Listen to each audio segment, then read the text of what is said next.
Welcome to Market Security. Today we'll be focusing on one of the key functionalities, uploading content from other sources.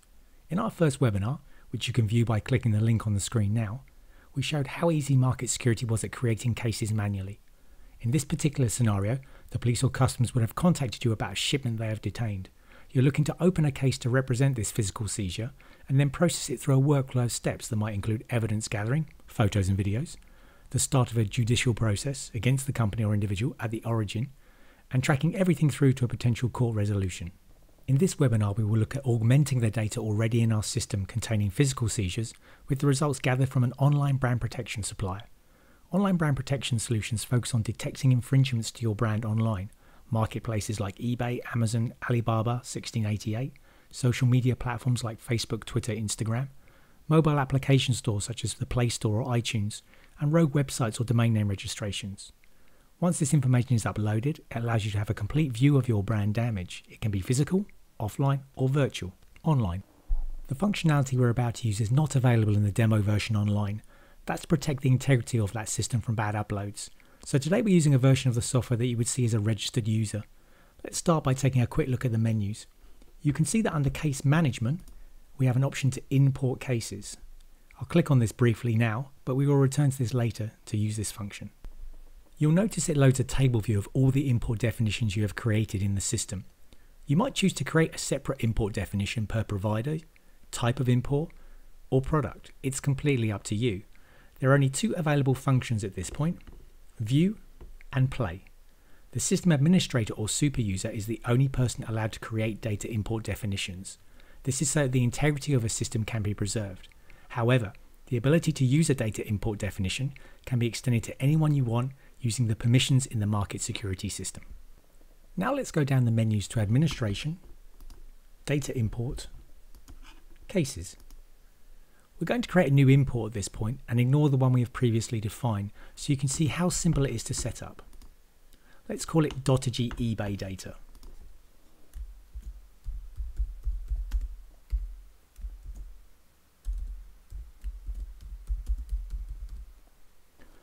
Now we will define the import type. Here you can specify the format of the source of data, comma-separated values, web services, HTML pages. We're using CSV as the most common form of data provided by online brand protection suppliers. Now we're going to pick a sample input file. This is an important step in the process because it allows Market Security to analyze the file and its contents and pull out the header information or the pieces of data that are in this file. Next, let's click on Load Fields to see this analysis.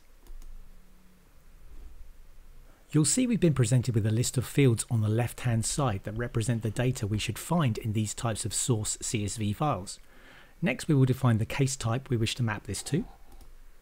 We'll pick one of the predefined cases in the Market Security system, an online brand protection result. That brings up a large list of all the fields we can possibly fill in an online brand protection result case. So what we're about to do is to create a mapping from a source file to the fields in the Market Security case system. Next, let's pick a product type and a brand. Now we can start to drag and drop from the source fields to the destination fields to explain how to map the data.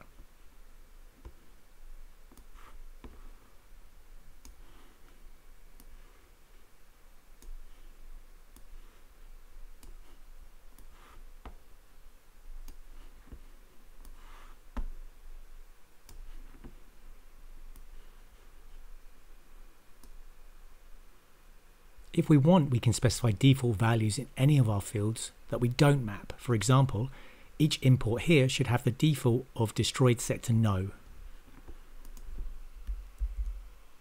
At this point, we can save the mapping and it becomes ready to use.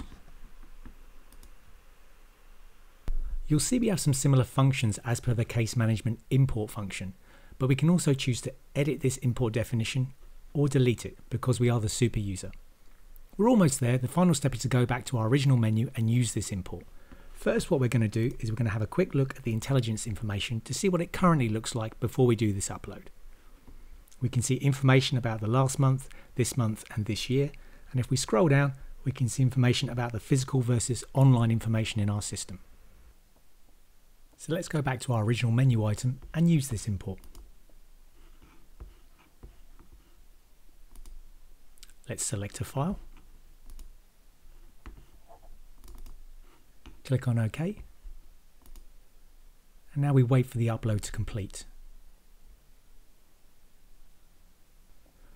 With the upload complete, now we want to take a look at how this has affected our system. So let's use the intelligence functions to make sense of what we've got. Here we can see a split between our physical and virtual cases across the last month, this month and the year to date. And with this upload, if any links between the data have been established, then market security will alert us. For example, if a previously defined counterfeiter has reoffended, or a link between counterfeiters has been established by email address, names or other information, market security will generate an alert. We hope you've enjoyed this brief demonstration. Look out for our further webinars on how to make the most of the market security system, and don't hesitate to contact us for further information.